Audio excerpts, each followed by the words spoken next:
मसीह में मेरे अति प्रिय भाई और बहनों, एक बार फिर से मैं रेवरेंड एडविन सैमुअल आप सबों का स्वागत करता हूँ।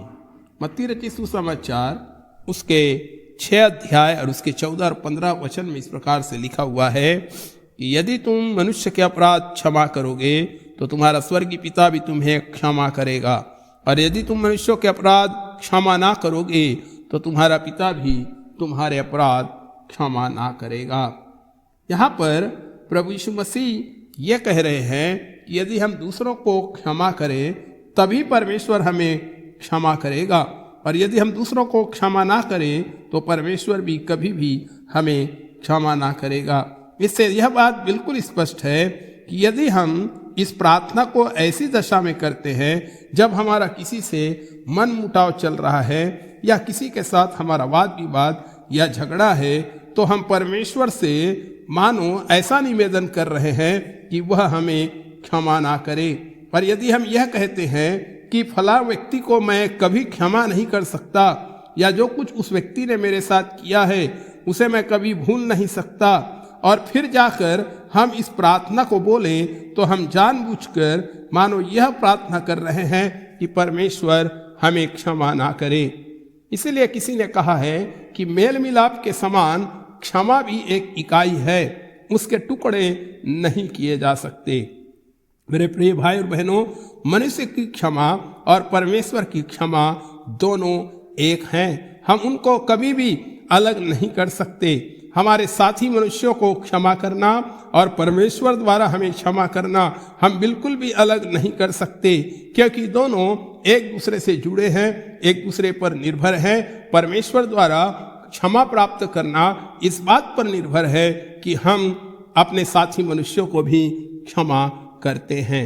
रॉबर्ट लुई स्टीवनसन नाम का एक व्यक्ति था, और वह अपने बुजुर्ग अवस्था में था, लेकिन उनके परिवार की एक आदत थी कि वे प्रतिदिन सुबह पूरा परिवार मिलकर बाइबल पढ़ते थे और प्रार्थना करते थे। इस पारिवारिक आराधना का अंत वे लोग प्रभु की प्रार्थना से करते थे। एक सुबह जब उनके घर में प्रभु की प्रार्थना हो रही थी तो रॉबर्ट अपने घुटनों पर था, परंतु वह तुरंत उठा और अपने कमरे से बाहर निकल गया। रॉबर्ट का स्वास्थ्य उस समय बहुत खराब था, कमजोर था, और उसकी पत्नी ने सोचा कि शायद रॉबर्ट की तबीयत बहुत खराब हो गई है, इसलिए वो उठकर शायद दूसरे कमरे में जा रहे हैं। तब उनकी पत्नी उनके पीछे पीछे गई और उनको पूछा कि आप क्यों प्रार्थना से उठकर आ गए। तब रॉबर्ट कहने लगा कि कुछ बात नहीं, बस एक ही बात है कि आज मैं इस योग्य नहीं हूँ कि प्रभु की प्रार्थना कर सकूं। मेरे प्रिय भाई और बहनों, जब इंसान के दिल में क्षमा ना करने की भावना होती है तब वह व्यक्ति प्रभु की प्रार्थना करने के योग्य नहीं है। यदि कोई मनुष्य अपने साथी मनुष्यों के साथ अपने संबंध ठीक नहीं बना पाया है तो वह फिर परमेश्वर के साथ अपने संबंध को कैसे ठीक कर सकता है। मैं आज आपके सामने इस अध्ययन में 3 बातों को रखना चाहता हूँ जिसके द्वारा हम समझ पाएंगे कि हम दूसरों को किस प्रकार से क्षमा कर सकते हैं। पहली बात है, हमें दूसरों को समझना सीखना चाहिए। यदि कोई मनुष्य कोई काम करता है या अगर वो चिड़चिड़ा है, उसका स्वभाव ठीक नहीं है, वो जल्दी क्रोधित हो जाता है, तो संभव है कि उसके पीछे कोई ना कोई कारण हो सकता है वह चिंता में हो सकता है कोई दुख में हो सकता है, या उसका स्वभाव ही ऐसा हो। यदि कोई हम पर शक करता है या हमें पसंद नहीं करता तो यह भी संभव है कि सामने वाला व्यक्ति हमको गलत समझ रहा हो, या जो कुछ हमने कहा या किया हो उसके संबंध में उसके पास गलत जानकारी हो, या संभव है कि जिस वातावरण में वह पला है उसके कारण वह उचित व्यवहार ना करता हो। शायद दूसरों के साथ मिलकर ना रहना उसके स्वभाव की एक खराबी हो। यदि हम दूसरे मनुष्य की स्थिति को समझने की कोशिश करें तो उसे क्षमा करना सरल हो जाएगा। दूसरी बात है, हमें बुरी बातों को भूलना सीखना चाहिए। जब तक हम अपने अपमान या अपनी हानि को याद करते रहेंगे, जब तक हम क्षमा करने की इच्छा हमारे अंदर नहीं होगी, तब हम यही कहेंगे कि वो उस व्यक्ति ने जो मेरे साथ किया है मैं उसको कभी भूल नहीं सकता, या उस व्यक्ति ने मेरे साथ जो व्यवहार किया है उसे मैं जिंदगी भर कभी नहीं भूल सकता। ऐसा कहना बहुत खतरनाक है।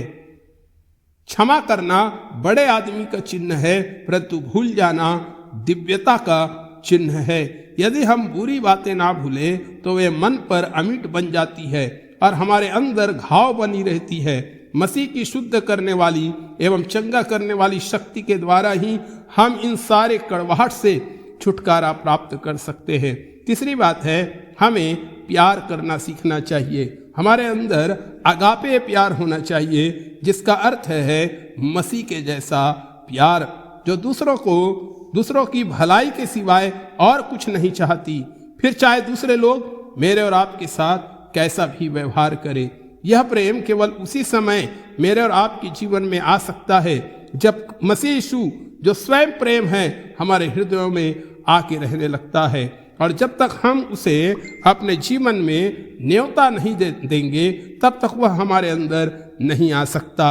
अगर प्रभु यीशु मसीह हमारे अंदर आए तो उसका प्रेम भी हमारे अंदर आएगा और हम दूसरों से प्रेम कर पाएंगे। क्षमा पाने के लिए हमें क्षमा करना चाहिए, और क्षमा की यह शर्त है जो हम केवल मसीह की सामर्थ्य के द्वारा ही पूरी कर सकते हैं।